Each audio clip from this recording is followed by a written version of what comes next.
sindssygt, det her! Vi får friske spillere på isen. Og vi får Niklas Jensen på puden. Ja! Ja! Danmark og Nick Olesen! Den danske topscorer bringer Danmark foran i det sidste minut!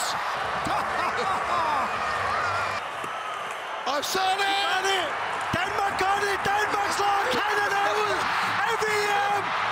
Danmark er i VM-semifinalen!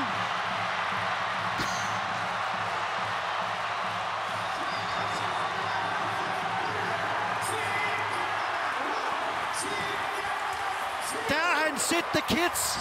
En slagen mand.